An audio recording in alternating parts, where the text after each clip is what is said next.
no microfone.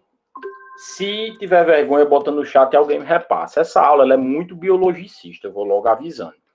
Quem tiver dificuldade na disciplina de biologia vai ter um pouquinho de estranhamento com as explicações que eu vou dar hoje. A parte da cadeia epidemiológica da transmissão das infecções hospitalares. Então, a gente vai falar muito em relação entre seres vivos, em vírus, em bactérias, em fungos, em imunidade, em gotículas, em aerossóis. A gente não pode sair da aula sem ter em mente as definições. Porque tendo as definições já é meio caminho andado para a gente barrar o surgimento e se as infecções surgirem, a gente saber como lidar com elas. Tá aparecendo aí, meu povo, o slide?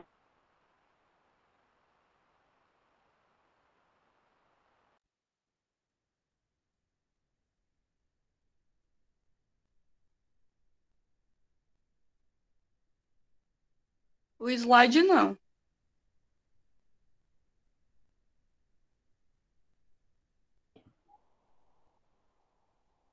Oi, internet deu uma caidinha aqui. Tá aparecendo aí, pessoal?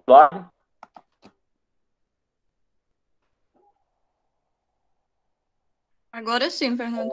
Tá aparecendo. Vamos lá. Então, eu espero que você me pergunte bastante, porque essa aula ela é biologia do começo ao fim. Olha lá. Primeira coisa que a gente precisa ter de definição, não está nem aí no slide. O que é uma infecção? Como que vocês me definiriam esse termo infecção? Vamos interagir?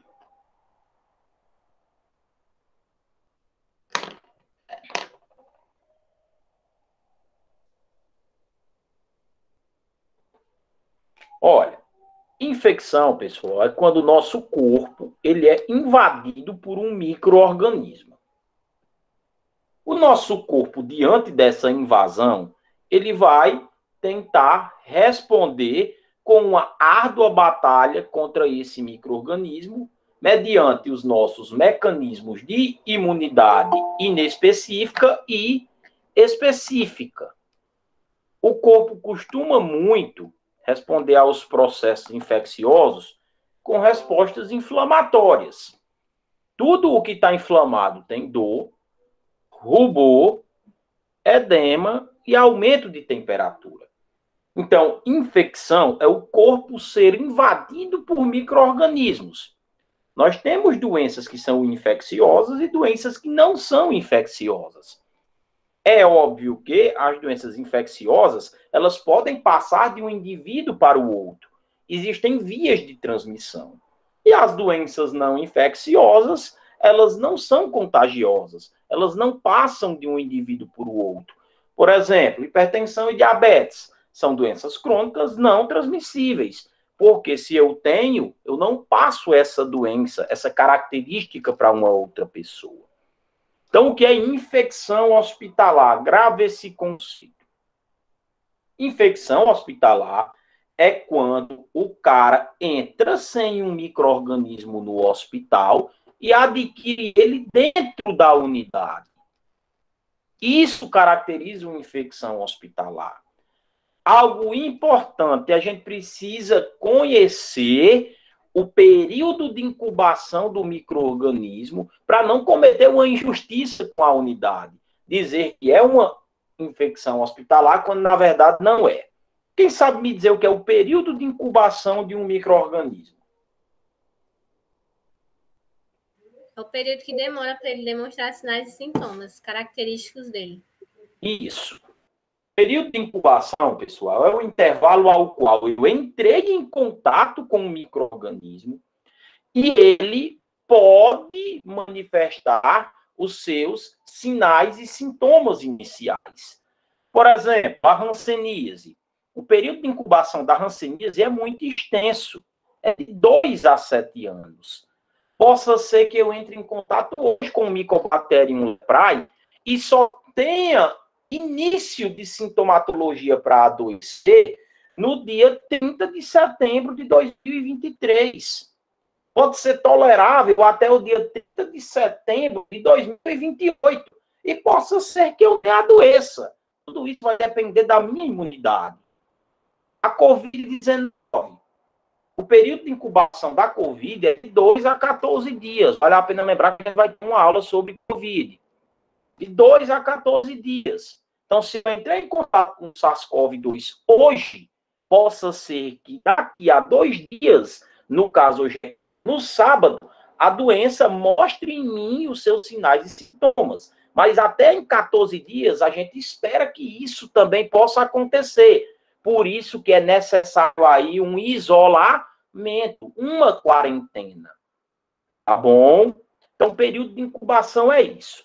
Onde é que eu estou querendo falar e chegar para você entender o contexto de infecção hospitalar? Suponha que eu entrei num hospital domingo, sendo que hoje eu entrei em contato com alguém com Covid.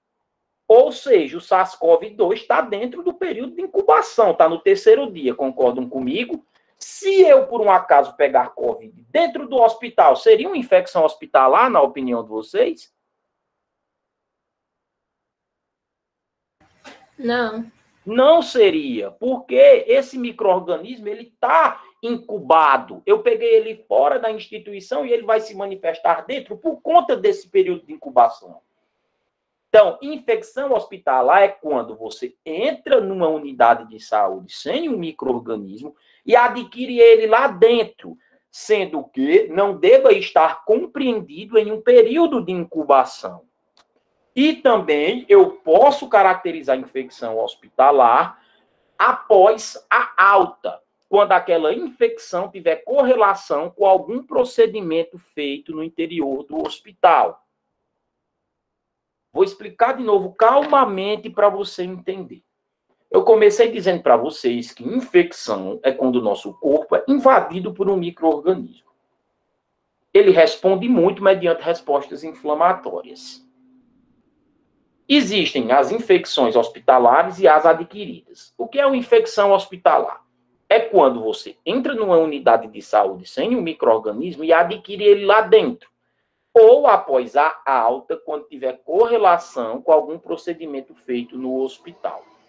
Agora, eu preciso conhecer o período de incubação desse micro-organismo para cravar realmente se é uma infecção hospitalar.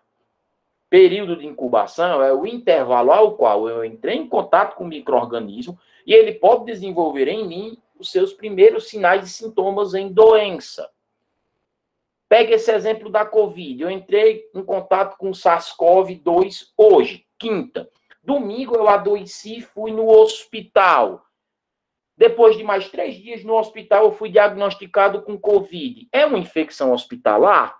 Não, porque eu entrei na instituição sabidamente com um micro-organismo dentro do seu período de incubação.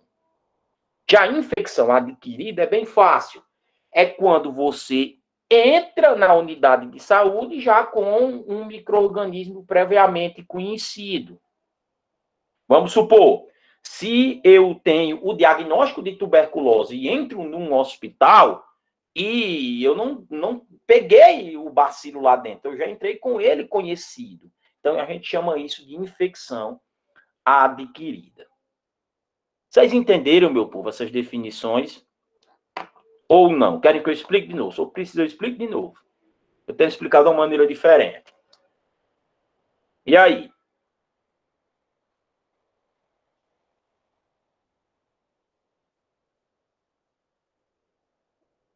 Querem que eu explique de novo ou deu para entender?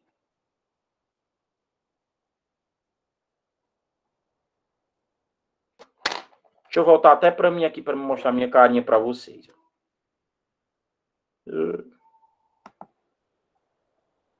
Ó, preste atenção.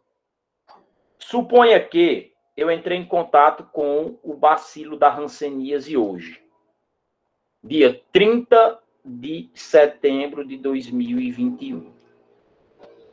Eu fui a um hospital, sabidamente, eu entrei em contato com alguém que tem essa doença. Eu adoeci e fui ao hospital no dia 20 de janeiro de 2025. Aí lá dentro, eu fui diagnosticado com hanseníase. Você classificaria isso como uma infecção hospitalar ou adquirida? O que, Fernando? Oi? O que? Quer que eu repita a raciocínio? Sim. Vamos lá. Suponha que eu entrei em contato com alguém, vocês já estudaram hanseníase, com hanseníase multibacilar hoje. Hoje. O período de incubação da hanseníase é de 2 a 7 anos. 2, 7 anos. Suponha que no dia 20 de janeiro de 2025, eu adoeci e fui a um hospital. Depois que eu passei um tempinho lá no hospital, foi diagnosticada em mim uma hanseníase vichoviana. Vira essa boca para lá, só um exemplo. Essa hanseníase vichoviana, ela se classifica como infecção hospitalar ou infecção adquirida? Comunitária, adquirida. Por quê? É autoexplicativo. Demora aí 2 a 7 anos para ela demonstrar sinais e sintomas. Como ela não. Ele entrou no hospital, mas ela não vai se manifestar nos dias seguintes da entrada do hospital. Leva de 2 a 7 anos. E como ele entrou em contato anteriormente, dentro desse período de 2 a 7 anos, então ela é comunitária. Isso. De 2021 a 2025, um intervalo de 4 anos. Então, o bacilo de Hansen, ele pode perfeitamente se desenvolver no meu organismo nesse período, porque a incubação é de 2 a 7. Então, se eu adoeci de hanseníase lá dentro do hospital, não é infecção hospitalar, é uma infecção comunitária ou adquirida. Porque quando eu entrei na unidade, sabidamente, nós tínhamos o conhecimento que o bacilo estava incubado e que a qualquer momento ele poderia desenvolver os seus sinais e sintomas. Agora, a gente vai estudar hoje que tem maneiras da gente barrar a evolução das doenças nas comunidades. Existem maneiras. Lá na frente você vai entender. Fonte, via, hospedeiro. Eu, eliminando qualquer um desses 3, as doenças se estabilizam. Tá certo? Então, pela última vez, infecção hospitalar, você entra sem o micro-organismo numa unidade. Quando eu falo unidade, isso vale também para CAPS, para PSF, né? PSF vista de linguagem, né? Nível primário, nível secundário da assistência, essas infecções não aparecem somente nos níveis terciários, não. Quando o cara entra seu micro-organismo numa unidade e adquire ele lá dentro. Eu entrei sem tuberculose no hospital. Ninguém sabia que eu tinha entrado em contato com alguém com a doença. E peguei lá dentro. É uma infecção hospitalar? É. Eu entrei sem, não tinha conhecimento do contato com esse micro-organismo na minha entrada. E lá dentro eu peguei a doença. Infecção hospitalar. Tá certo? Alguém ainda quer que eu explique? Eu acho que ficou claro, né? Ou não? Posso avançar aqui no material? Pode, Fernando. Vamos lá. Então, não é segredo para ninguém, pessoal, que a gente vive num mundo que é repleto de micro-organismos, e esses micro-organismos estão presentes na água, no ar, nos alimentos, nas superfícies, e que é impossível, repito, impossível eliminá-los totalmente. Professor, mas quando você faz a esterilização, você não elimina tudo? Entre aspas, ainda sobram alguns micro-organismos não muito estudados, chamados de prions. A gente estuda muito bactéria, vírus, fungo, protozoários, helmintos, e esquece, né, desses prions. É impossível eliminá-los totalmente. E os micro-organismos, eles são inteligentes, tão com a gente. Eles se adequam às situações, eles desenvolvem resistências a medicamentos que a gente toma, com ou sem exagero.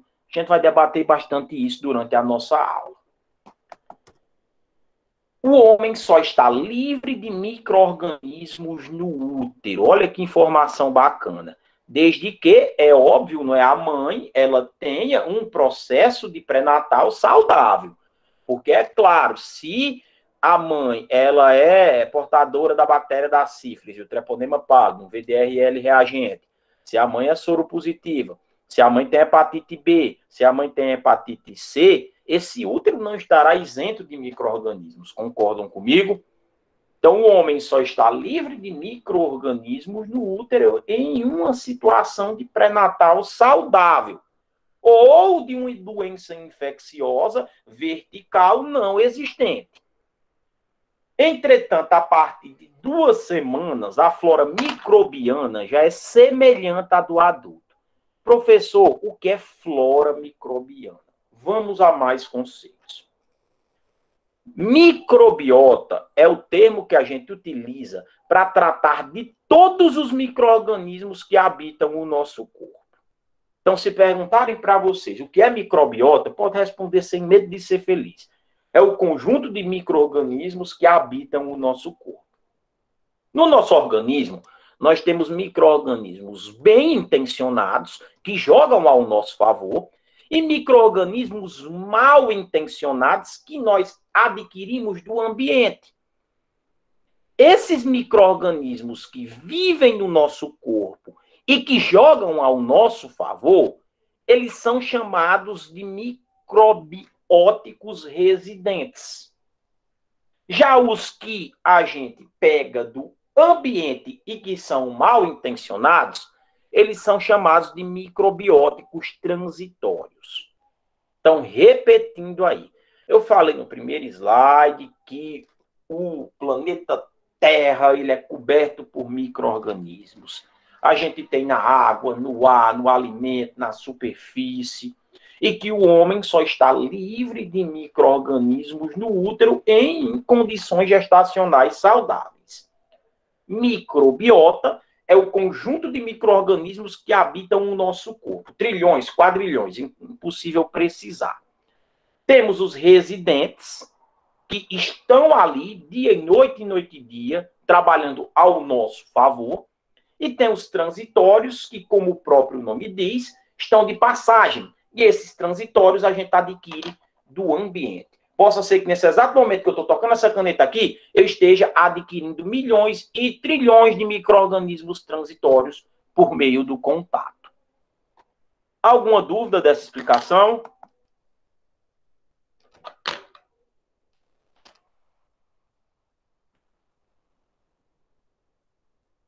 Alguma dúvida? Não. Prestem atenção nisso.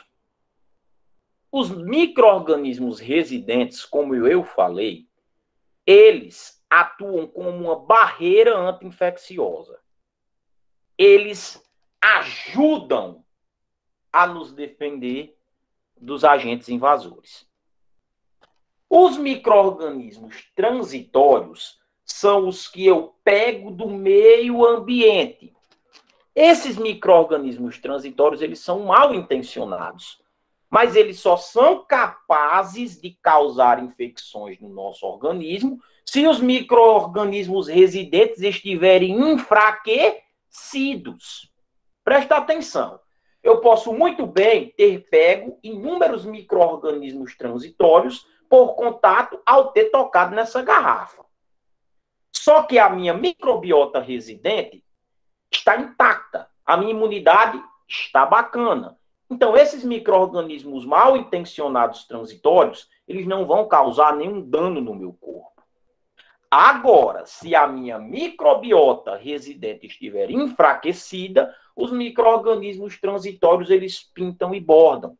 Os micro-organismos esporulados, que estão dormindo, eles acordam dentro do seu período de incubação e também pintam e bordam no interior daquele corpo. Deixa eu dar um exemplo para vocês. Já ouviram falar num fungo chamado Candida albicans? Sim. Já? Sim. Esse é um fungo residente. É um fungo bem intencionado. É um fungo que atua naturalmente regulando o trajeto gastrointestinal e também regulando o pH da região íntima feminina. Agora, basta a mulher estar com a imunidade baixa e aparecer algum micro-organismo transitório para que esse fungo se rebele e comece a descer um corrimento branco, grumoso, com odor fétido semelhante a queijo, a leite estragado, doença candidíase. Basta também a mulher utilizar um sabonete com um pH inadequado para a região, para que o fungo ele se veja num ambiente estranho e deixe de jogar ao nosso favor e agora atue contra. Candidíase. Estão entendendo? Então, o micro-organismo transitório, ele só vai causar algum problema quando os residentes estiverem enfraquecidos ou quando algo externo prejudicar o habitat natural daquele micro-organismo. Os micro-organismos, eles têm moradias e eles estranham quando eles, por exemplo, necessitam migrar de um canto para o outro. Então, a microbiota residente instala-se em 2 semanas após o nascimento e tem o poder de restabelecer-se por si só. Os tecidos do corpo humano representam seu habitat natural e, quando em equilíbrio, não provocam doenças e sim atuam como uma barreira anti-infecciosa. Agora, a microbiota transitória colonizam os tecidos temporariamente, por horas, dias ou semanas, não se restabelecendo por si só. A sua eliminação é feita simplesmente com água e sabão. Então, vamos raciocinar, pessoal, nessa noite de quinta.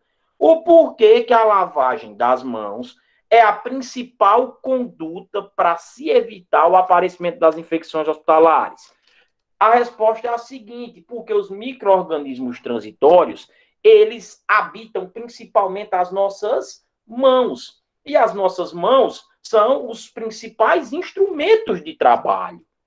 A enfermagem, ela tem que tocar o paciente. E a gente toca com a mão. Estão entendendo? Então, o porquê que a lavagem das mãos é a principal conduta para se evitar o aparecimento das infecções hospitalares? Porque lavando a mão com água e sabão, basta uma lavagem simples, você elimina os micro-organismos transitórios. E a mão é o instrumento de trabalho do profissional da área da saúde. Ele vai tocar o paciente. Então, se ele não lava a mão, ele leva o micro-organismo para um paciente. Se ele está no hospital, ele está doente. Então, naturalmente, a sua flora residente está enfraquecida e isso potencializa também o aparecimento das IHs, das infecções hospitalares. Está aqui no material, para vocês darem uma olhadinha. Ó. As mãos são o principal fator de veiculação.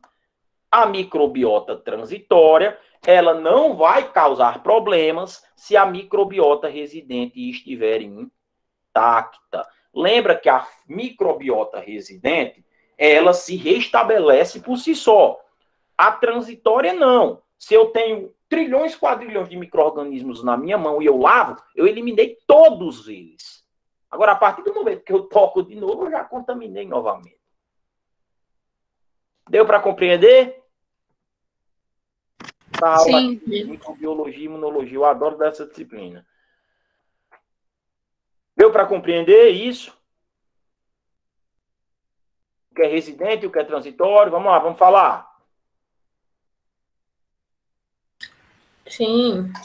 Pronto. Então, quando que os micro-organismos eles vão se tornar danosos no nosso corpo? Quando que os micro-organismos residentes eles vão estranhar algo e, ao invés de nos defender, eles vão nos atacar? Quando a sua imunidade está baixa. Quando a tua taxa leucocitária estiver diminuída. Os leucócitos, apenas 1% somado com as plaquetas na taxa total de sangue. Leucócito, a gente é para ter de 6 a 10 mil por milímetro cúbico de sangue. Não é bacana ter muito e não é bacana também ter pouco. Ter muito indica um processo inflamatório severo. Ter pouco indica carência nas defesas corpóreas. Lembre-se que os leucócitos, eles fazem parte, não é, de um processo mais específico de defesa, que pode ser passivo e ativo, natural e artificial. A gente estudou isso na aula das vacinas. A alimentação, hoje em dia, é um consenso. A alimentação, ela tem um poder de resolver quadros doentios tão confortes os medicamentos. Não tem captopril no mundo que baixa a pressão arterial de alguém que não muda o seu hábito alimentar. Não tem glibenclamida no mundo que regule a glicemia de um paciente que não mude o seu hábito alimentar. Então, esse fator ambiental é fundamental. Estresse, traumas, não é esse estresse que eu estou querendo colocar aí, não é bem o estresse do cara ter trabalhado o dia todo, 7 da manhã às 7 da noite, ter chegado em casa, ter brigado com a mulher, e na hora de assistir o futebol, a mulher ganhou e assistiu a novela. Não é bem esse estresse, é trauma, é pancada. Lesões que seriam sinônimos, quando mudam seu habitat natural. Tem micro-organismo que a moradia é ali, e se ele for obrigado a migrar para outro canto, se ele for despejado, ele vai estranhar e vai causar doença. E quando eles se multiplicam de uma maneira desordenada, eles têm uma quantidade X, e quando eles se multiplicam de uma maneira muito desordenada, o termo que a gente usa na imunologia chama-se replicação, os quadros que não existem vão existir, e os já existentes, eles vão se potencializar. A gente usa muito produto chamado de bacteriostático, virostático, fungiostático. Esse final ostático quer dizer apenas impedir a multiplicação, impedir a reprodução microbiana. E o final sida quer dizer matar um micro-organismo. Vamos evoluir. Olha isso aqui. Quem sabe me dizer qual é a diferença entre um procedimento invasivo e um procedimento não invasivo? Quem me diz a diferença?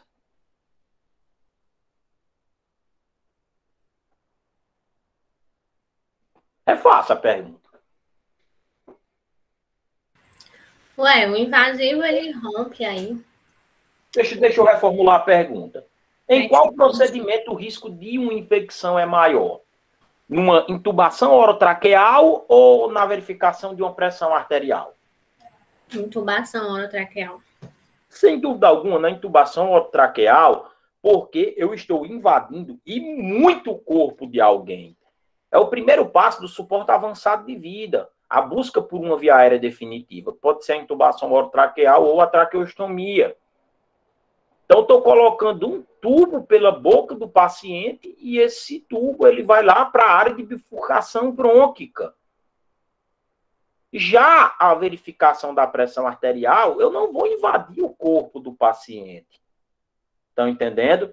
Então, os procedimentos invasivos, por romperem barreiras naturais do nosso organismo, eles têm um poder muito maior de causar infecção quando comparado a um procedimento que eu não invado o corpo. Como verificação de pressão arterial, como verificação de temperatura, como verificação, vamos lá, de respiração, de pulso. Creio que vocês estão estudando em casa e já devem ter entrado nesse conteúdo, né? Eu espero que o guia do concurso de vocês não seja somente a minha pessoa. Claro que a gente tenta dar o máximo de material que puder, mas você também estuda em casa. Artigos não críticos, semicríticos, críticos, já estudaram isso? Isso é tema da nossa próxima aula, da aula de terça. Não crítico, não entra em contato com a pele da pessoa, ou se entra, é com pele íntegra. Menor risco de infecção, necessita-se apenas de limpeza. Semicrítico entra em contato com a pele não íntegra ou com mucosa íntegra. Risco mediano de infecção, necessita-se de desinfecção. E a gente tem os artigos que são críticos, que são aqueles que entram em contato com o sistema vascular, que se sujam com secreções, que o risco de infecção é alto e ali a gente necessita de uma esterilização. Já estudaram isso? Sim. Pronto. Então, esses materiais que a gente precisa, né, para invadir o corpo, eles não vão, não é, ficar isentos para um novo uso somente com a limpeza. Olha aqui, uma punção venosa. Eu utilizo scalp, eu utilizo gelcos, eu utilizo agulhas, são pérfuro-cortantes. Eu tenho que jogar no lixo do grupo E, no Descartex. Cirurgias, a gente utiliza uma porrada de pinça aqui. Pinça é artigo crítico, entra em contato com sangue, procedimento invasivo, eu preciso esterilizar. Material para aspiração de via aérea, né? Isso é um bizu que a gente sempre dá, já estou dando a outra aula, né? Material que é utilizado na assistência respiratória, ele precisa passar por desinfecção, porque ele é semicrítico. Para passar uma sonda vesical, eu preciso de técnica estéreo, porque a bexiga é estéreo, que é o local onde a ponta da sonda vai tocar. A sonda não é um resíduo biológico do grupo A, temos que jogar em sacola de cor branca. Então, resumindo esse slide, o procedimento invasivo, ele ultrapassa as barreiras naturais do corpo e o risco de infecção é bem maior quando comparado a um procedimento que não é invasivo. Tá bom? Deu para entender isso? Sim. Sim. Beleza. Então, estão aí os micro-organismos capazes de causar doenças nos seres humanos. Eu tenho os vírus. Exemplo de doenças, vamos lá. Poliomielite, raiva, sarampo, cachumba, rubéola, varicela, meningite, o que mais? Covid-19, dengue, zika, chikungunya, são várias. Bactérias. Eu tenho difteria, tétano, coqueluche, cólera, sífilis, pneumonias, meningite, leptospirose, fungo, um grupo de doenças micóticas. As micoses são doenças fúngicas. A gente destaca alguns modelos, como a histoplasmose, que é uma grave doença pulmonar, a candidíase.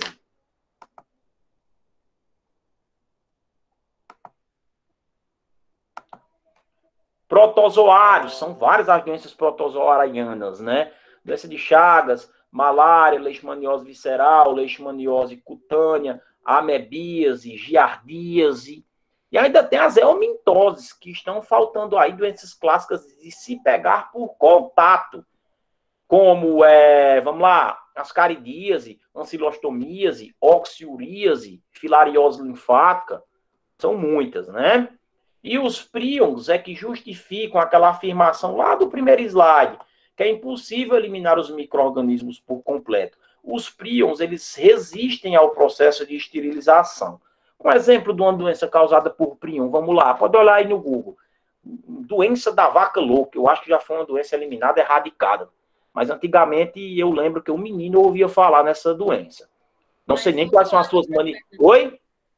Estava tendo casos agora da vaca. Estava tendo caso agora? Sim. É bom vou dar uma lida depois sobre, né? Mas assim, eu lembro de menino ouvir falar nessa doença, mas não sei nem quais são as suas manifestações, esse tipo de coisa. Então, os vírus, né, são seres acelulares, nem reino tem.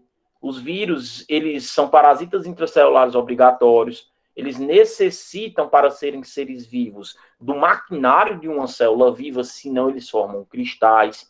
As bactérias são seres unicelulares. As bactérias que têm um material genético DNA, podendo ter uma molécula adicional chamada de plasmídio. Fungos que têm um reino próprio para si, hifas e micélios. Lembrando que os fungos, eles são seres que não realizam o processo fotossintético. Então, isso aqui é porque eu não vou entrar ao mérito da anatomia de cada micro-organismo desses. Mas se você puder estudar por fora, eu acho interessante. Vamos para cá. Eu vou até dar uma explicação breve aqui, que eu acho que não vai cair, mas como apareceu, é importante que a gente fale. Quando você estuda biologia no terceiro ano do ensino médio, aí lá tem um conteúdo chamado ecologia, que vai estudar as interações do ser humano com o ambiente ao qual ele vive. Aí lá tem relações entre os seres vivos. Essas relações, elas podem ser harmônicas ou desarmônicas. Relação harmônica é aquela onde pelo menos um ganha e o outro não perde. Relação desarmônica é aquela onde pelo menos um está perdendo. Eu tenho as intraespecíficas, que acontecem entre seres da mesma espécie, e as interespecíficas, que acontecem entre seres de espécies diferentes. Os micro-organismos que eu falei aqui nesse slide anterior, eles vão causar doenças nos seres humanos a partir desse processo que eu estou circulando aqui, chamado de parasitismo. Relação interespecífica, porque ocorre entre seres de espécies diferentes. Por exemplo, o indivíduo ele tem sífilis. Sífilis é treponema pálido. E o ser humano é Homo sapiens, espécies claramente diferentes. E desarmônico porque um está ganhando e o outro está perdendo. Quem está ganhando é o treponema pálido e quem está perdendo é o ser humano, porque ele é o hospedeiro. Então, olha como os micro-organismos são inteligentes. Não é vantajoso para o micro-organismo ele matar rapidamente a sua presa. Ele odeia organismo fraco. Porque ele vai perder uma fonte de alimentação, ele vai perder uma fonte de hidratação, ele vai perder principalmente uma fonte de propagação.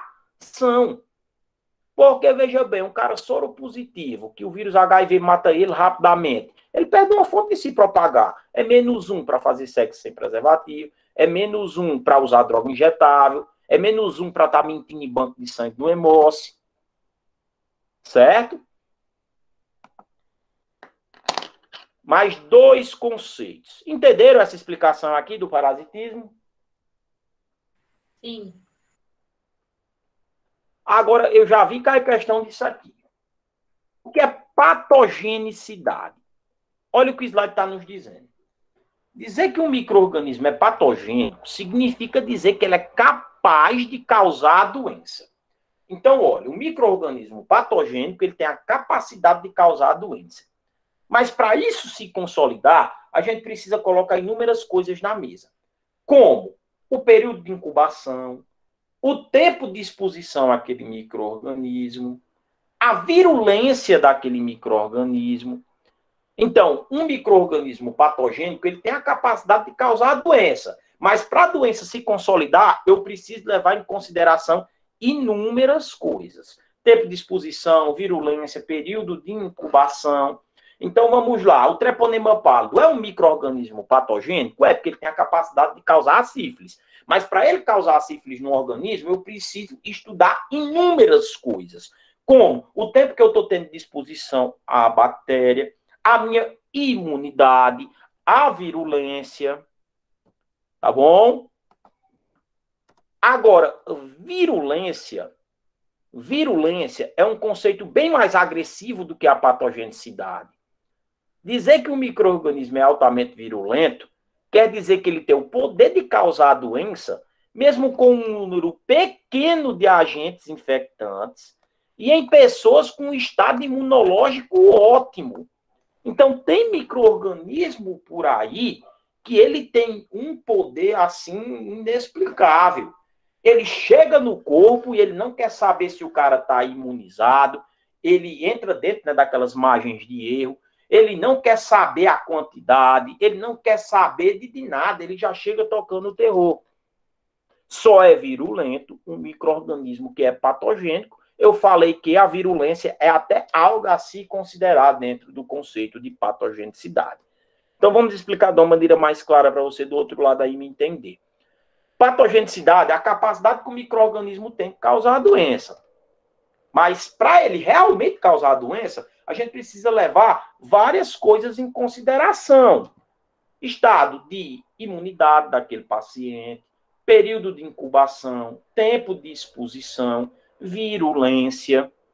Já a virulência é aquele micro-organismo que chega já tocando o terror. É aquele micro-organismo que tem a capacidade de causar a doença, mesmo num corpo forte, imunizado e com um número pequeno de agentes infecciosos. Saber a quantidade de micro-organismo que está ali no corpo é interessante e tem como. Já ouviram falar num exame chamado cultura? Sim. Já? Por exemplo, às vezes você está com infecção urinária. Aí o médico pede um sumário de urina. O sumário de urina ele é apenas qualitativo. Você vai achar um negocinho lá chamado bacteriúria. Ou seja, tem bactéria na urina. E não é para ter bactéria na urina. Então, você tem uma infecção urinária. Aí o médico passa alguns antibióticos e você nota que aquele antibiótico não está passando o desconforto na infecção urinária. Aí tu vai lá no médico e diz isso para ele. Ele passa um outro exame chamado cultura. A cultura, ela é quali-quantitativa. Porque ela me diz a presença da bactéria, me diz o nome dela, me diz a quantidade dela E ainda me diz os antibióticos que são susceptíveis, os que matam a bactéria, e os resistentes, os que a bactéria não morre com o seu uso. Então, tem sim como saber a quantidade, ainda tem como saber qual é o antibiótico que vai servir. Isso é muito importante para estar evitando entupetar a pessoa com medicamento que não tem finalidade. Resistência bacteriana, né? A bactéria faz achar graça e aprende a se defender daquela medicação, e quando você precisar usar com uma real finalidade, ela não vai surtir efeito. Então, olhem aqui. Os micro-organismos, eles entram no nosso corpo através da orofaringe. O que é orofaringe, meu povo? Vê quem é bom da anatomia. É a parte oral da faringe. A faringe, ela é respiratória e digestiva. Tem duas posições respiratórias, naso e laringofaringe, e orofaringe, a porção digestiva. Levar o alimento da boca até a garganta. Garganta, professor? Sim, a faringe é a nossa garganta. Vetores. O que é um vetor, pessoal? O que é um vetor? Na área da saúde. Vetor pode ser um objeto que pode conter o micro-organismo. Não. Quando é um objeto, é porque eu ainda não expliquei, então é perdoável. Um objeto a gente chama de fômite. Certo? Vetor, presta atenção. Vetor é um ser vivo que tem a capacidade de levar o micro-organismo de um canto para o outro. Preste atenção nisso.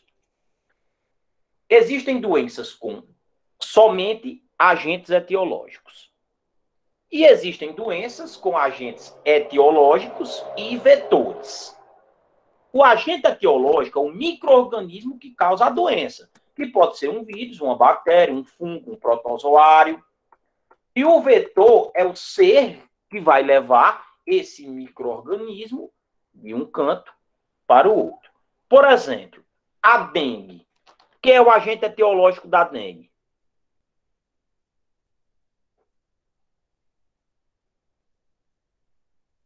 Quem é o agente etiológico da dengue?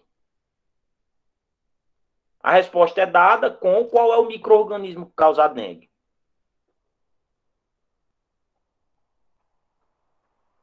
E aí?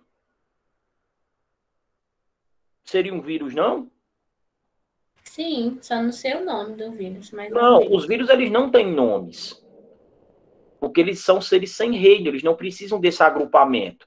Agora, as bactérias, os fungos, os protozoários já possuem nomes científicos, tá bom? Então, olha, o agente etiológico da dengue é um vírus, porque é o micro-organismo que causa. O vetor é o mosquito Aedes aegypti, porque se pega dengue da seguinte forma. Eu tenho um indivíduo aqui contaminado com o vírus, a fêmea do Aedes aegypti pica esse cidadão e se contamina também, e posteriormente pica uma pessoa que não tem o vírus a contaminando. Então só se pega dengue tendo esse mosquito para carrear esse micro-organismo de um canto e levar para o outro. Então, qual é a melhor medida para a gente quebrar a cadeia de transmissão da dengue?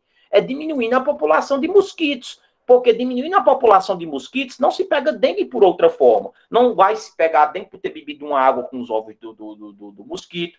Não vai se pegar dengue por relação sexual. Não vai se pegar dengue por tosse, fala ou espirro. Não vai se pegar dengue por uso de droga injetável. Estão entendendo? Então, diminuindo a população de mosquito, evitando água parada, a doença diminui. Porque não vai ter quem leve o vírus de um canto para o outro. Estão compreendendo? Então, os vetores, eles são, na sua maioria, mosquitos.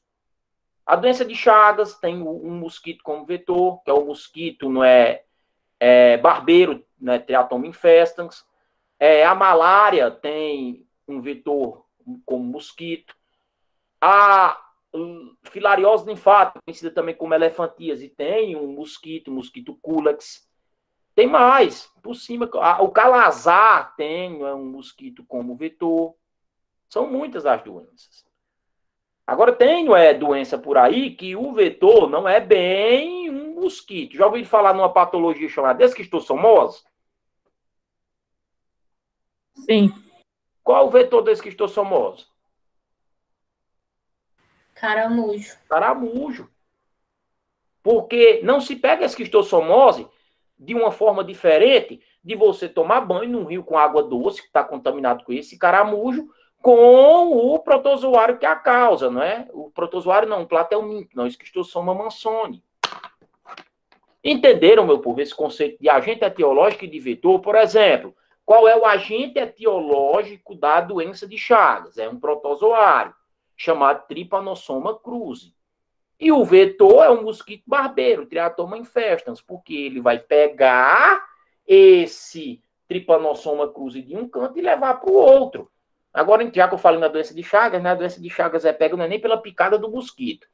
Quando o mosquito pica a pessoa, ele não consegue inocular o protozoário. Ele defeca na pele do indivíduo com os protozoários. Aí o cara vai e coça e o protozoário adentra o corpo. Sabiam dessa, né? Sim. Beleza. Vocês estudam parasitologia humana no curso técnico de enfermagem que vocês fazem?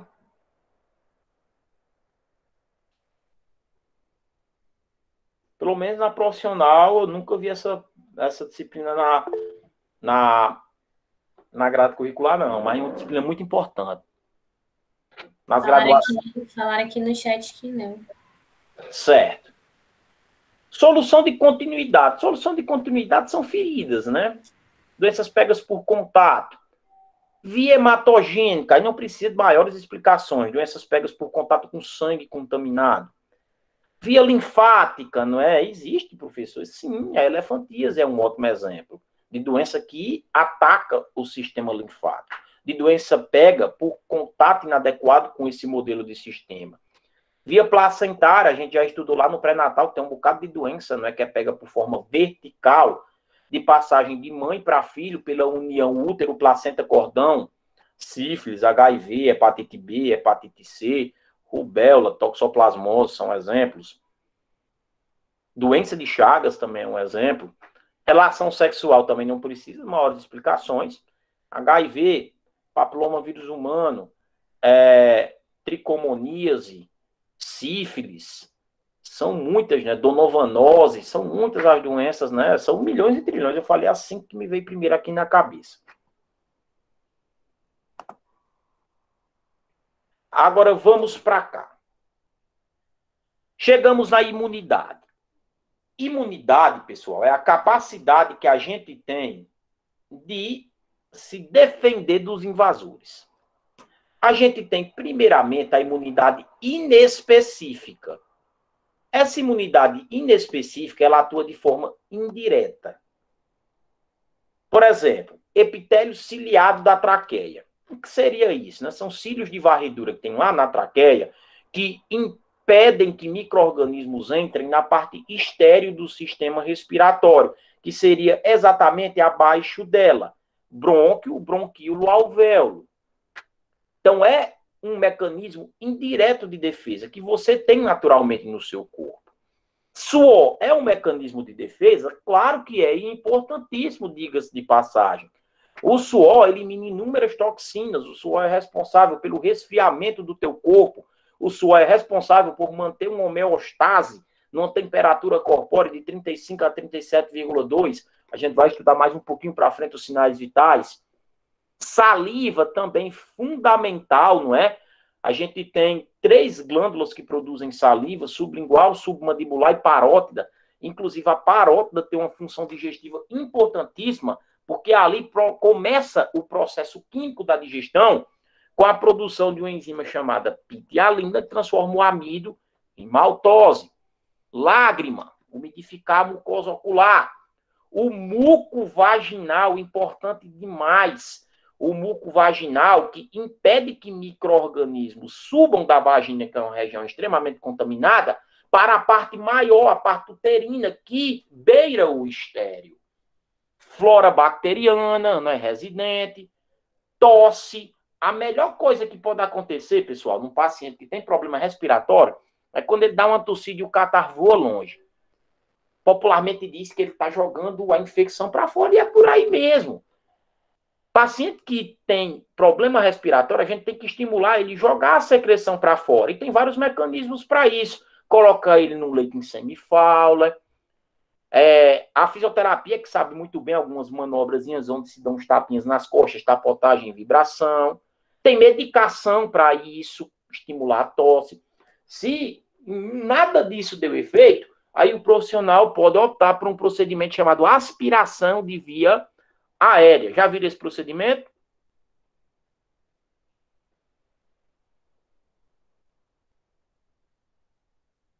Já viram esse procedimento? Não.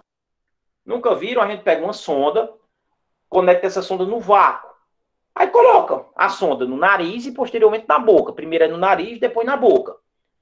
Tá bom? A gente vai da área menos para mais contaminada. Aí o nariz é menos contaminado do que a boca? É sim. Nariz e depois boca. E vai retirando o catarro. O paciente não está conseguindo jogar para fora tossindo, então eu vou tirar com vácuo, com a sonda. Nunca viram esse procedimento? Já. Já viram, né? Agora sim, lembrei. Uhum. A pele íntegra, a pele é a principal barreira de defesa do corpo, né? A pele constitui 15% do peso corpóreo total. A acidez estomacal, não é? Isso aí também é anatomia humana pura, né? A gente tem na região estomacal a mucosa gástrica. Essa mucosa gástrica produz um ácido, né? O HCl, que é importante para o pepsinogênese se transformar em pepsina, que é a enzima que digere as proteínas no estômago, né? Início da digestão de proteína. E o peristaltismo, a descida do alimento ao longo do sistema digestivo. O sistema digestivo humano, ele é completo, né? Ele tem abertura, a boca, e tem saída, a região retanal. Então, tudo isso que eu acabei de explicar para vocês, com riqueza de detalhe, é o mecanismo inespecífico de defesa. A imunidade específica, ela só vai atuar se a inespecífica falhar. Tá entendendo? A imunidade específica, ela só atua se a inespecífica, que é a nossa primeira barreira de defesa, ela falhar. Esse slide aqui, eu não vou me deter muito nele não, que eu já expliquei. Lembram desse slide aí, em alguma aula já dada? Sim. Imunidade passiva, ativa, passiva, anticorpo pronto. Ativo, você vai produzir. Natural, passivo, leite materno. Passivo, artificial, os soros. Ativo, natural, produção de células de memória por já ter pego uma doença uma vez. E artificial, as vacinas. Pronto, eu dei todo esse embasamento aqui de, vamos lá, microbiota, conjunto de micro-organismos que habitam o corpo, micro-organismos residentes que estão bem intencionados e transitórios que vêm do ambiente mal intencionados, mas que só causam infecção se os residentes estiverem enfraquecidos. Falei, não é, que os micro-organismos, eles atacam o corpo quando a imunidade está baixa, quando você não está se alimentando bem, quando existem traumas, quando existem lesões. Falei também, não é, que a principal maneira de se evitar infecções hospitalares é lavando as mãos, porque você elimina a microbiota transitória que habita principalmente essa região. Falei de virulência, falei de patogenicidade, capacidade que o micro-organismo tem de causar doença, mas depende de alguns fatores. A gente tem que jogar as cartas na mesa para dizer, olha, vai aparecer ou não vai. Virulência, não. Virulência, o micro-organismo já tem o poder de causar doença com pequena quantidade e num organismo forte. Então, são conceitos que a gente vai precisar a partir de agora. Olhem aqui. Principais causadores das infecções hospitalares. Não sei onde é que eu estava com a cabeça para botar essa imagem aqui, mas a analogia é interessante. Deveria voltar, que era bom.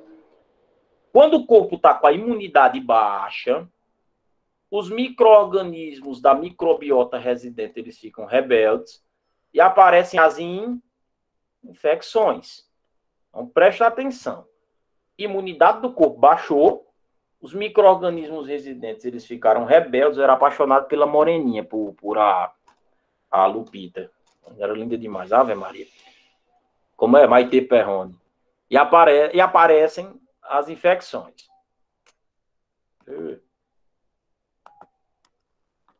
Vamos para cá. Então, os agentes causadores, os principais, são esses aí. Bactérias, vírus, fungos, protozoários, alguns helmintos, E essa informação aqui não é estranha, eu já dei ela, que o ser humano ele só está livre de micro-organismos no útero em condições normais de gestação.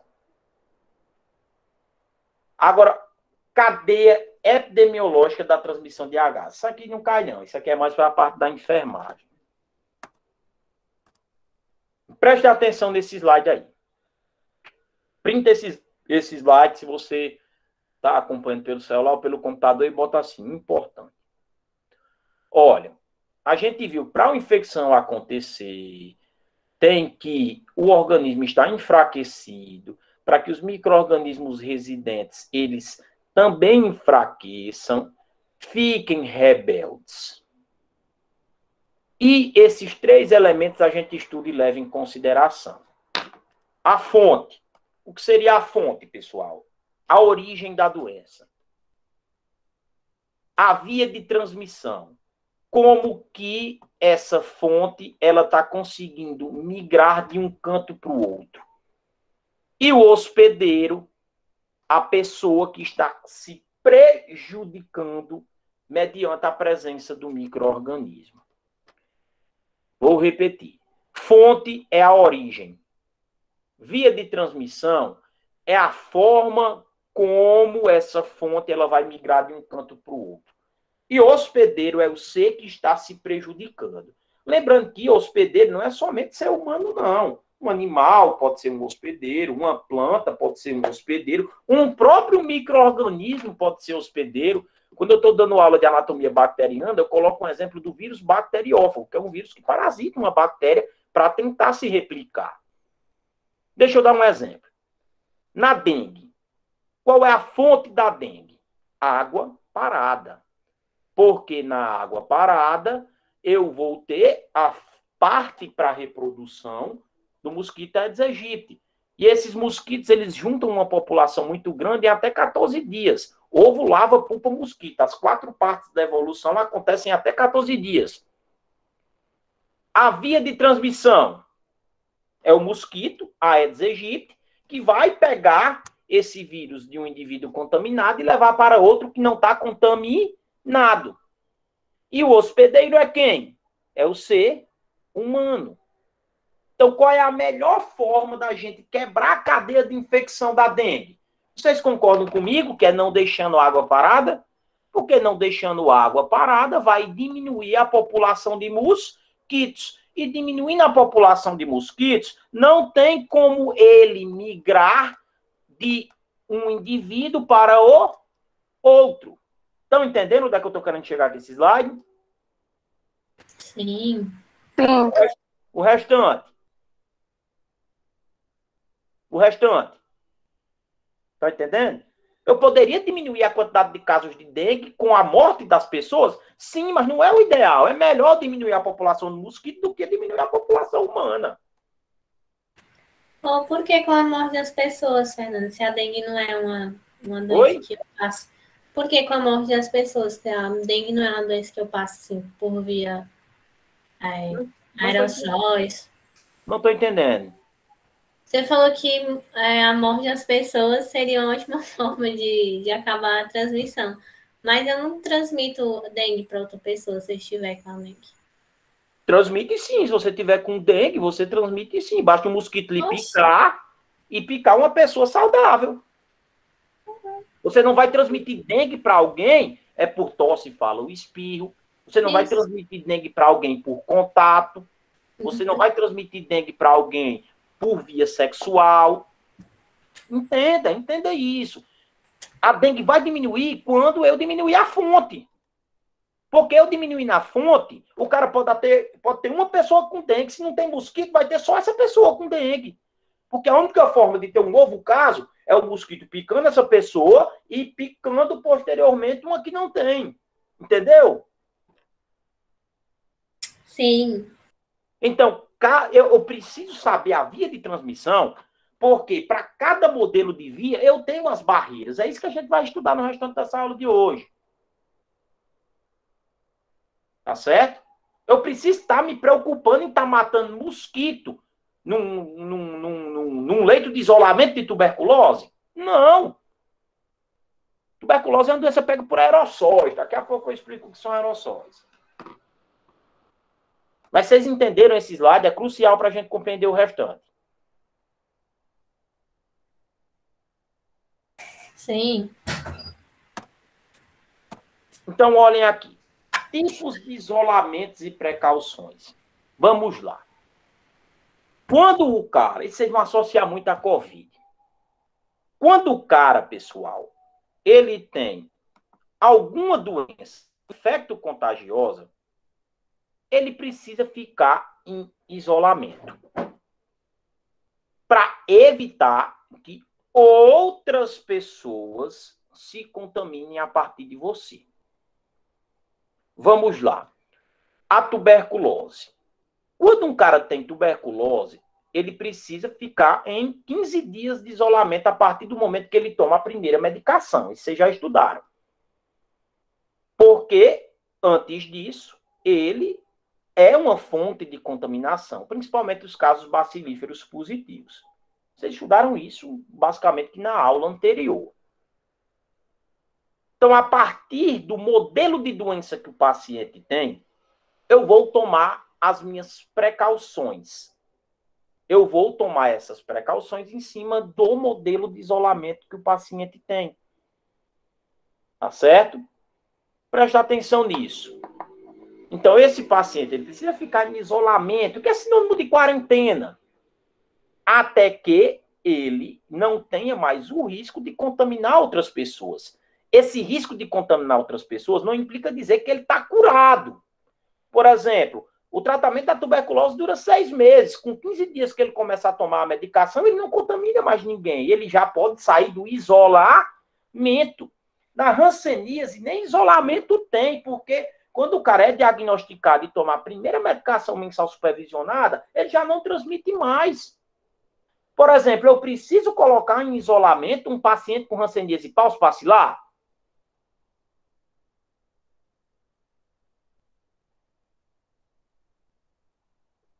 Preciso? Não. Não, porque não é transmissível hanseníase pauspacilar. Eu preciso colocar em isolamento um paciente com tuberculose renal? Não.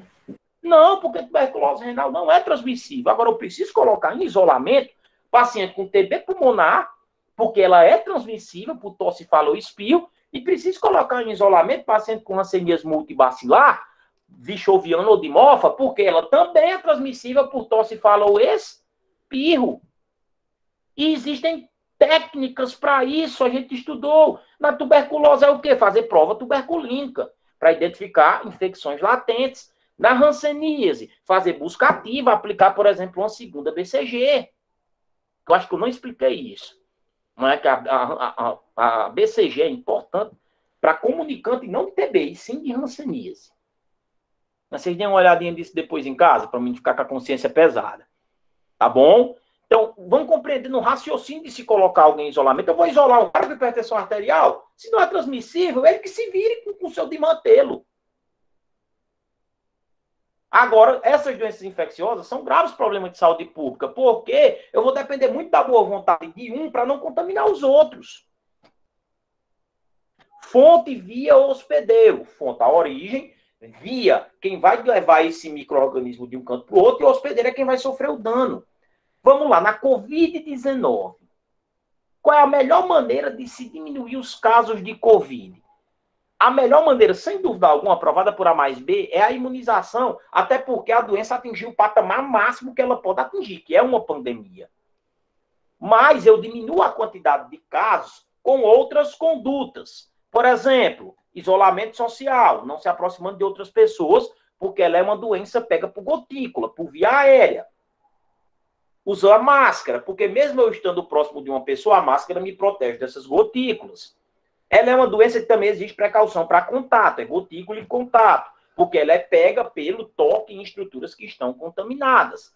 Né? No começo da pandemia, não podia nem apertar a mão da outra pessoa, muito menos abraçar.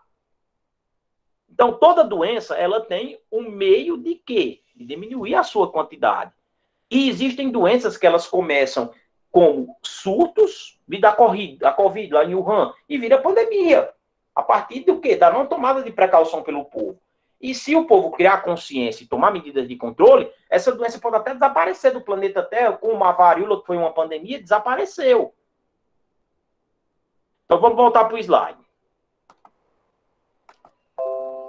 Olha, preste atenção nisso aqui. Ó. Aí. Eu tenho as precauções padrão. O que é uma precaução padrão, pessoal? É aquela que eu vou tomar para todo e qualquer paciente, independentemente da doença que ele tenha. Ele pode ter uma gripe, ou até mesmo um HIV. Eu tenho que tomar essas precauções. Independentemente da doença que ele tenha, pode ser a mais simples ou a mais pesada do mundo. Eu tenho que tomar essas precauções. Essas precauções residem muito no uso correto dos equipamentos de proteção individual. Jaleco, a máscara, o gorro, a luva, o propé, o óculos. Também a lavagem das mãos, que eu já falei que é a principal conduta para se evitar o aparecimento das infecções hospitalares. E, por fim, o descarte correto do lixo. O lixo ele tem 5 grupos de descarte que a gente vai estudar também aqui no decorrer das nossas aulas. A outra turma já estudou esse módulo todinho, que ela está um pouquinho mais adiantada. Tá bom? O que são precauções adicionais? Precauções adicionais, elas entram a mais das padrões. As precauções adicionais, elas podem ser respiratórias para gotículas ou aerossóis e precaução para contato. E a precaução empírica eu vou explicar melhor quando eu falar da padrão, explicar com um slide, né, vocês vendo, quando eu falar melhor da padrão ou da gotícula aerossol. Olha aqui a precaução padrão. Para todo e qualquer paciente, independentemente do problema que ele tenha. Lavar as mãos. Essa lavagem ela pode ser simples, com água e sabão, antisséptica, com algum produto antisséptico, como o álcool 70, e cirúrgica, para, obviamente, trabalhar no procedimento cirúrgico, com a clorexidina ou PVPI. Usar os EPIs, repetindo, jaleco, luva, máscara, gorro, óculos, propé. E cuidado no descarte do lixo, principalmente o pêfuro cortante, porque a gente viu que o pêfuro cortante é aquele lixo produzido nos procedimentos invasivos. E a gente viu no começo da aula que o procedimento invasivo é aquele que tem o maior risco para o desenvolvimento de uma infecção hospitalar. Então tá aqui ó, um slide da Anvisa para vocês se debruçarem. Ó. Precaução padrão, olha aqui, para todos os pacientes. Lavar a mão, EPIs, e o descarte correto do lixo, com enfoque principalmente no pêfuro cortante. Entendido esse slide? Sim. Entenderam o restante? Sim. Certo. Agora vamos para adicionais. O que é um adicional? Você pede um hambúrguer e pede um ovo adicional. O ovo ele vem por fora do hambúrguer, né? Você vai pagar um pouquinho a mais do que o preço normal. Então, precaução adicional é aquela que tu vai tomar somando-se às padrões. E essas adicionais, elas vão variar de acordo com a forma de transmissão da doença. Eu tenho as precauções adicionais respiratórias, que são para gotículas ou aerossóis. Isso aqui, se tu tá olhando prova da FunSaúde, toda prova cai uma bendita questão daí para falar se é gotícula ou aerossol. Quem tá olhando não vai me deixar mentir. Toda prova cai. Gotícula e aerossol. Então vamos explicar para a gente acertar. E passar e, quando passar, trabalhar, ganhar dinheiro e fazer uma festa, um churrasco e convidar a gente. Gotícula e aerossol, pessoal, são partículas liberadas no ar. Quando você tosse, fala ou espirra. Eu, até esse momento, subentendo que eu não tenho nenhuma doença respiratória. Então, eu posso tossir, falar e espirrar e liberar gotículas e aerossóis aqui, mas elas não estão contaminadas. Sim, tu rodou, mas não me explicou a diferença de gotícula e aerossol. A diferença é só uma. As gotículas são partículas maiores do que os aerossóis.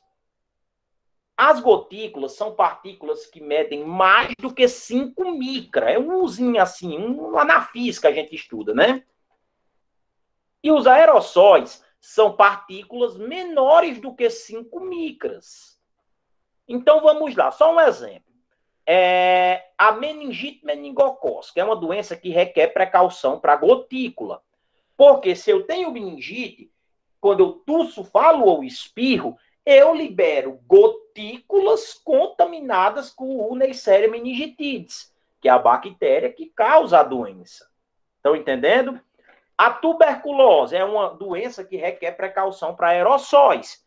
Então, se eu tenho TB e eu tuço, falo ou espirro, eu libero aerossóis no ar, que são partículas menores do que 5 micra. Se eu nem tenho meningite nem tenho aerossol, eu vou tossir, falar, espirrar, vou liberar gotícula e vou liberar aerossóis, só que não contaminantes. Entenderam? Sim. Então, gotículas e aerossóis, doenças disseminadas pela via respiratória. Olha as gotículas aí. Partículas maiores do que 5 micra. O que a gente precisa se atentar para não se contaminar de um paciente que tenha previamente essa doença?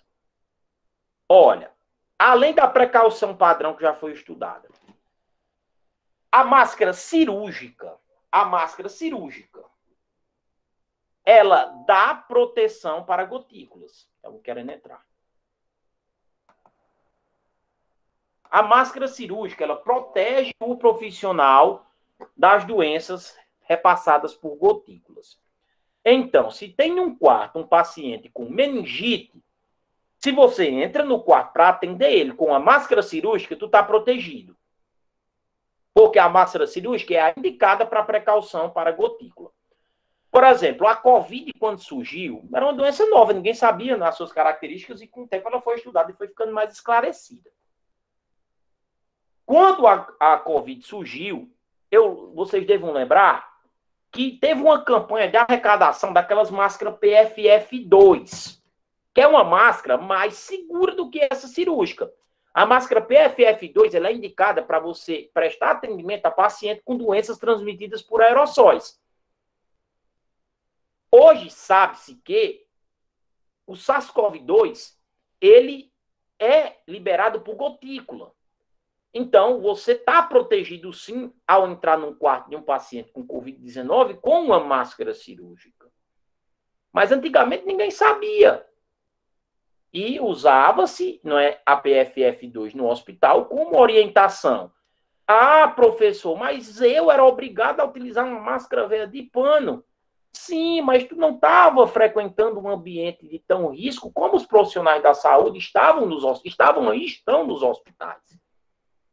E essa proteção da máscara iria variar muito se a outra pessoa também estivesse usando. Estão entendendo? Essa máscara de pano ela é bem mais fraquinha do que a cirúrgica. E a cirúrgica ela é bem mais fraquinha do que a PFF2. Então, para a gotícula, tanto o paciente como o profissional utilizam a máscara cirúrgica. Quarto privativo, isso aí é uma coisa muito utópica, é uma coisa que a Anvisa manda, mas que os hospitais pouquíssimos têm estrutura. Quarto privativo seria o quê? Um quarto para um paciente. Me diga onde é que tem. Então, no Fonte Sírio-Libanês, no Albert Einstein, no Albert Sabin, na rede Sara Kubitschek, possa ser que tenha. Regional, eu acho que tem um quarto, né, privativo para cada clínica, quarto de isolamento. Quando não tem isso, eles recomendam que você coloque na clínica pacientes com micro-organismos semelhantes. Porque, veja bem, tu coloca um paciente com Covid, um com tuberculose e um com hanseníase, todos na mesma clínica. Ao invés de se curarem, vão terminar os três com as três doenças. Estão entendendo? Então, é recomendado que você, quando não tem o quarto privativo, que se coloque pacientes com micro-organismos iguais em clínicas iguais. Tá bom? Quais são as doenças que eu vou tomar precaução para gotícula? Isso é um bizu. Bizu é dado para tu acertar a pergunta em concurso. E só existem 4 doenças respiratórias que não são gotículas, que são aerossóis. Tuberculose, catapora, que é a varicela, sarampo e o herpes zoster. Essas 4 doenças são aerossóis. Todas as outras doenças respiratórias são gotículas. Anota essa informação para tu não errar lá na prova. Ó, tuberculose, varicela, sarampo e o herpes zoster, que é um vírus. São aerossóis. Todas as outras doenças respiratórias são gotículas. Pneumonia, meningite, hanseníase, rubéola, gotícula. Gripe, Covid-19. Posso passar? Fernando, repete o nome da última doença. É um vírus, é o herpes zoster. Herpes zoster.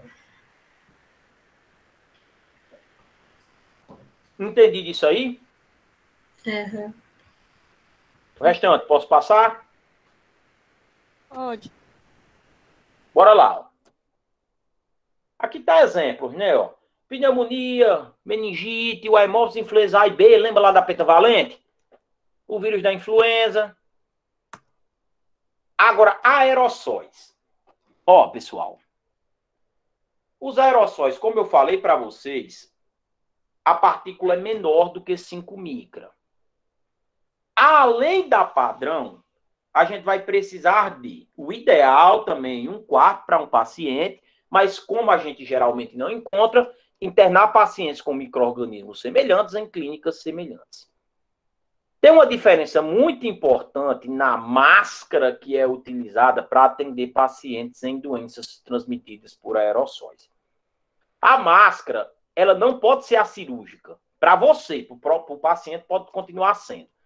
Mas para o profissional, tem que ser a máscara PFF2, que é essa que eu estou segurando aqui. Ó. PFF2 ou N95. Ela é uma máscara que tem um filtro mais resistente. Presta atenção. Se tu entrar num quarto onde tenha um paciente com tuberculose, por exemplo, com uma máscara cirúrgica, tu vai se contaminar. Porque tuberculose é aerossóis. E aerossol não é máscara cirúrgica que dá proteção, e sim a PFF2. Então, olha aqui, precaução para aerossol. Lavar as mãos. O profissional usa a PFF2. O paciente usa a máscara cirúrgica. Dá preferência a quarto privativo. E quando não tem, interna pacientes com micro-organismos semelhantes em clínicas semelhantes. Entenderam a diferença? Gotícula para aerossol só tem 2 diferenças. O tamanho da partícula, que a gotícula é maior do que 5 micro, o aerossol menor. E a máscara, que para gotícula tem que ser a cirúrgica e para aerossol a PFF2. Aerossol, via respiratória, tuberculose, sarampo, varicela e herpes zoster. Todas as outras respiratórias exigem precaução para gotícula. Então tá aí, ó, para tu estudar em casa, ó, tuberculose, sarampo, varicela, adiciona o herpes zoster. Contato, como o próprio nome diz, né? É uma patologia que tu vai pegar quando entrar em contato, quando tocar alguma coisa. Agora, vale a pena informar que existem doenças que são pegas por via enteral. Já ouviram falar nisso? O que é uma doença enteral? Se eu colocasse numa prova que a hepatite A é uma doença de modelo enteral. Verdadeiro ou falso?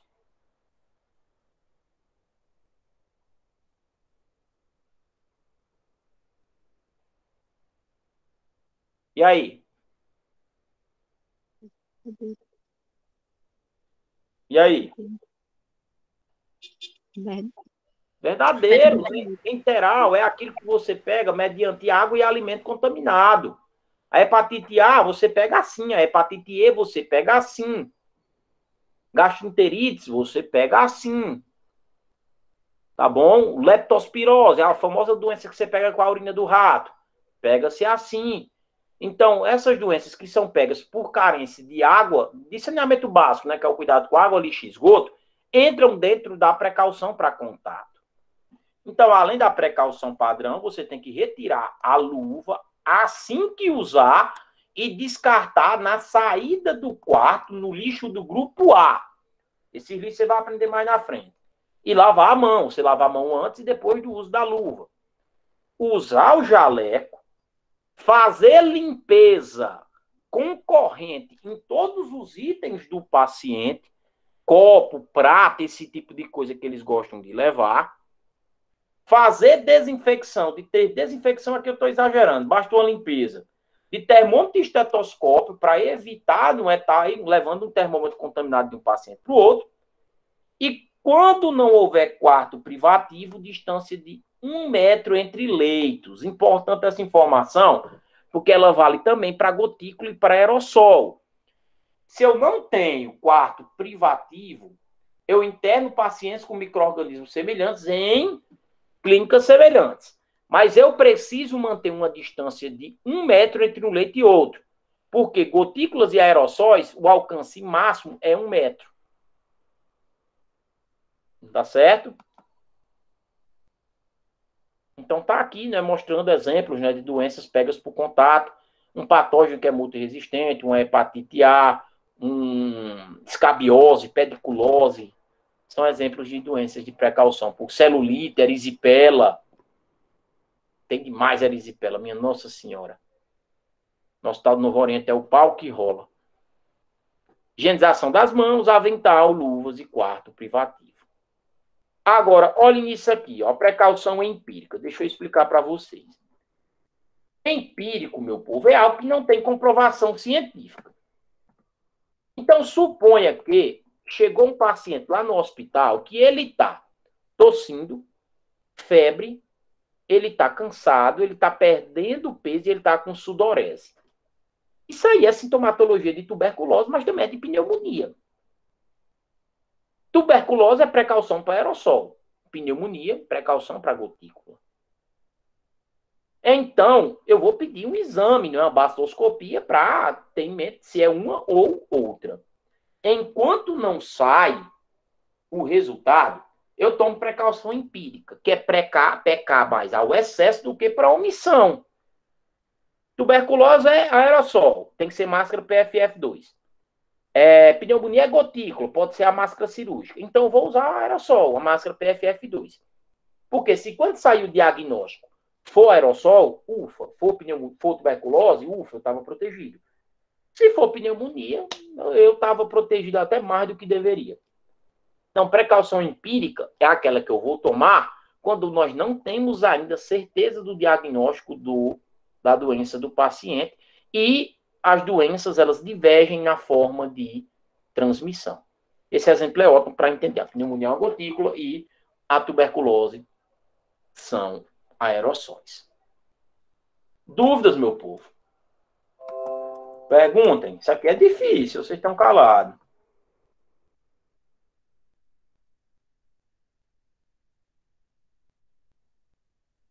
Vamos lá, vamos responder essas perguntinhas. Quem lê aí?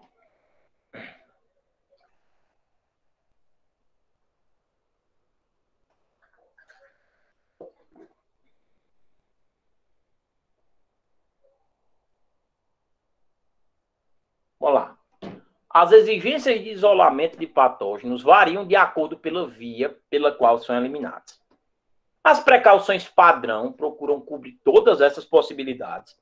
E para viabilizar a operacionalização, existem procedimentos de segurança e barreira individuais. São eles. Então, qual é a alternativa aí, pessoal, que traz somente itens da precaução padrão? Quem me diz qual é o gabarito?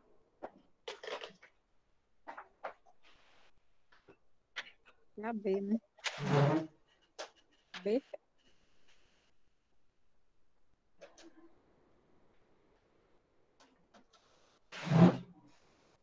Qual o gabarito dessa questão?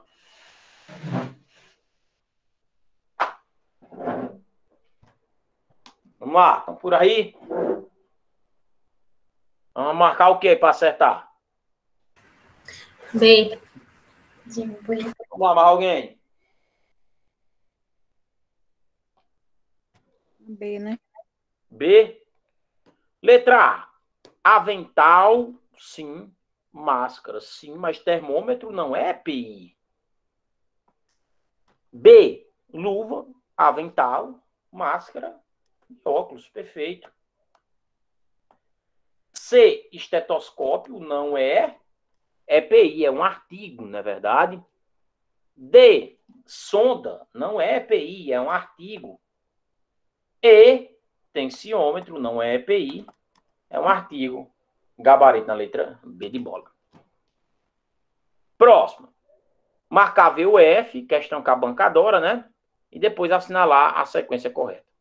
Primeiro parêntese. A lavagem das mãos é a ação mais importante para prevenir, para prevenção e controle das infecções hospitalares. VUF. Verdadeiro. Falado muito, né? Com exaustão. Verdadeiro. O uso de luvas dispensa a lavagem das mãos antes e após contatos que envolvam mucosa, sangue ou outros fluidos corpóreos, secreções ou excreções? Falso. Falso. Falso. O uso de luva ele não dispensa a lavagem das mãos. Você lava a mão antes e depois do uso da luva.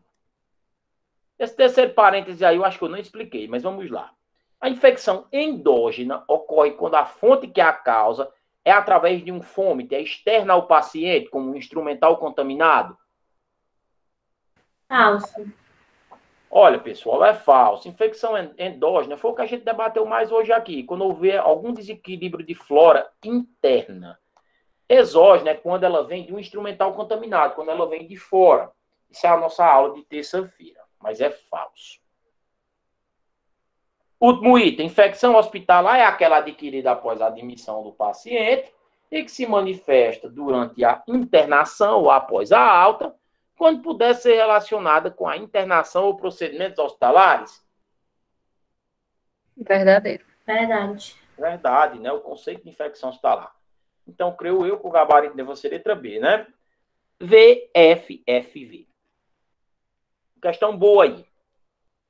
Qual é a alternativa aí que traz uma coerência entre a doença, o agente causador, a via de transmissão e se tem vacina ou não?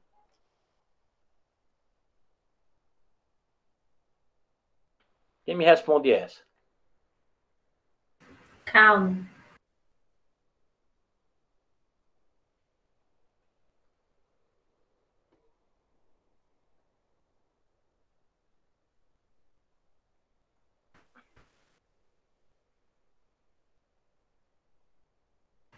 B.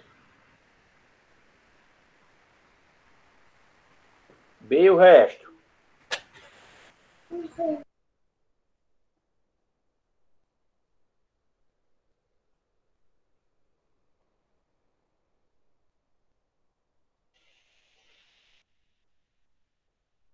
O resto.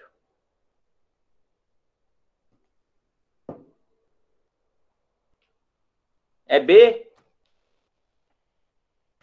Sim. Olha, Hanseníase é uma bactéria? É. A via de transmissão é sexual? Não, meu povo. Desde quando Hanseníase é o IST, não tem vacina. AIDS é um fungo? Não, é um vírus. Propagação do fungo por meio do ar? Não. Tem vacina? Não. Um absurdo. D, tétano é um vírus? Não, é uma bactéria. Introdução do vírus em ferimentos externos, geralmente perfluorocortante, se fosse uma bactéria até que ia. Tem vacina? Tem. Gabarito bem fácil na questão na letra B. Hepatite B é um vírus, sangue fluido contaminado e tem vacina para evitar pegar. Letra B. Essa outra aí. Contato, gotícula e aerossol. Rubéola. Rubéola é uma doença respiratória, né? Que a gente pede, inclusive, sorologias no pré-natal, porque é de transmissão vertical e também é prevenível na tríade tetraviral. É gotícula, aerossol, contato, a precaução. Veja o que encontrei. E aí, pessoal?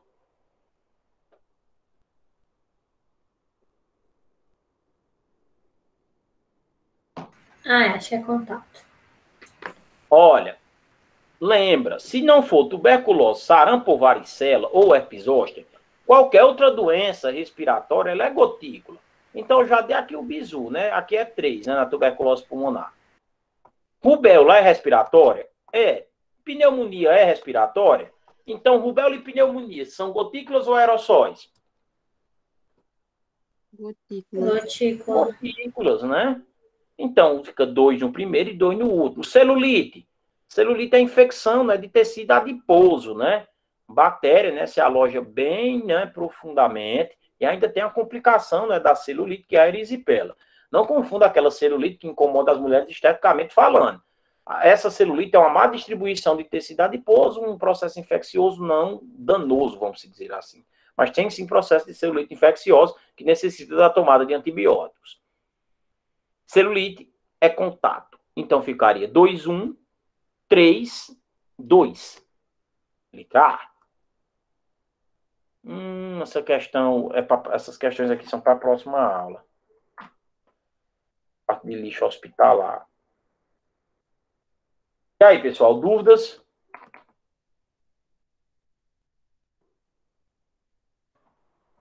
Perguntem.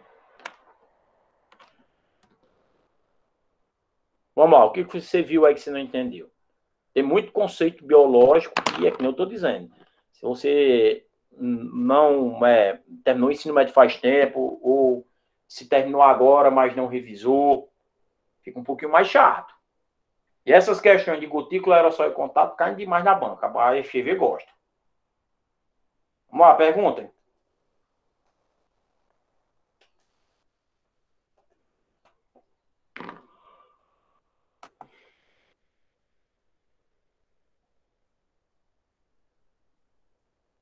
Perguntem aí.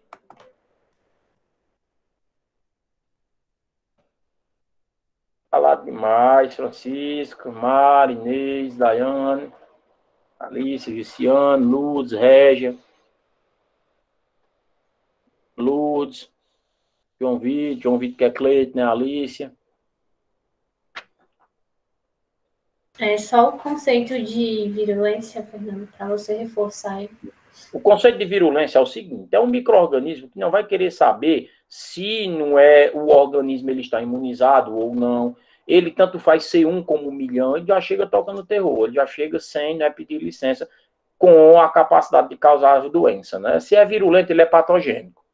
Patogenicidade não, é um micro-organismo que ele vai chegar, mas ele vai esperar o teu corpo dar determinadas respostas, como a quantidade desses micro-organismos, o padrão de imunização, a própria virulência. Então, quando fala de virulência, você pode levar em consideração que é um micro-organismo agressivo. Só o que tem por aí, micro-organismo agressivo. Como, por exemplo, né, o vírus da raiva, o vírus da hidrofobia. É um vírus extremamente virulento, né? Esse nome virulento ele também pode ser dado a bactérias, a fungos, né? Período de incubação muito curto, o vírus da raiva, de 2 a 7 dias. E se não tomar as condutas rápidas, né? Soro e vacinante rápido, que é 100% fatal. E o conceito de infectividade, Fernando? Aquela ideia de baixa patogenicidade. Pronto. Assim. Existem doenças de alta infectabilidade e baixa patogenicidade. Por exemplo, a hanseníase é uma delas. Alta infectabilidade. Boa parte da população mundial tem no corpo o bacilo de Hansen. Mas como a doença é de baixa infectabilidade, poucos adoecem dela. Muita gente tem a bactéria, mas poucos adoecem. Alta infectabilidade e baixa patogenicidade. Já tem doença que é de alta infectabilidade, alta patogenicidade. Muita gente tem o micro-organismo e muita gente pega a doença. Aí você faz qualquer tipo de cruzamento possível, né? Existem doenças, por exemplo, de baixa infectabilidade, poucos pegam, mas alta patogenicidade. Os poucos que pegam desenvolvem a doença. Os poucos que têm o micro-organismo desenvolvem a doença. Isso vai de cada micro-organismo.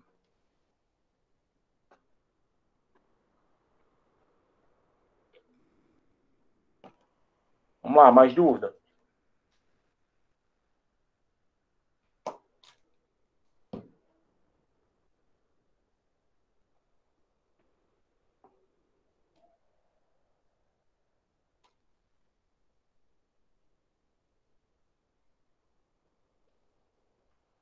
Vamos lá?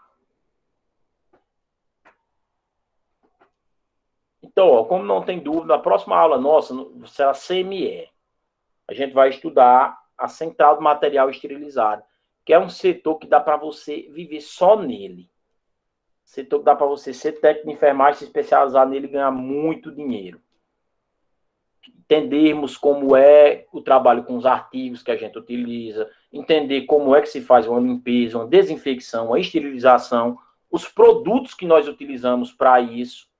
Então, na próxima aula, eu estudo da CME, para a gente entender o que é um alca-70, o que é um glutaraldeído, o que é um hipoclorito, o que é um autoclavo, o que é um estufo, o que é um óxido de etileno, o que se faz na parte da limpeza, o que se faz na área limpa, o que se faz na área estéril, o que é um artigo não crítico, semicrítico e crítico. Tudo isso a gente estuda na próxima aula, né? Então, se vocês não têm mais dúvidas, por hoje tá bom, não demos intervalo, pegamos direto. A aula está gravada, já eu coloco ela lá no grupo. Amanhã eu vou dar aula de parada cardiorrespiratória para outra turma, como sempre eu coloco o link nas duas, sinto os convidados a assistir. Então, até amanhã para quem for assistir a aula da outra turma e quem for assistir só do seu horário habitual, até terça-feira. Qualquer dúvida já sabem, né? Eu estou sempre lá pelo PV disponível aí para vocês. Tá bom? Então, no mais, boa noite aí para vocês. Até amanhã ou até terça, se Deus quiser. Tchau, tchau.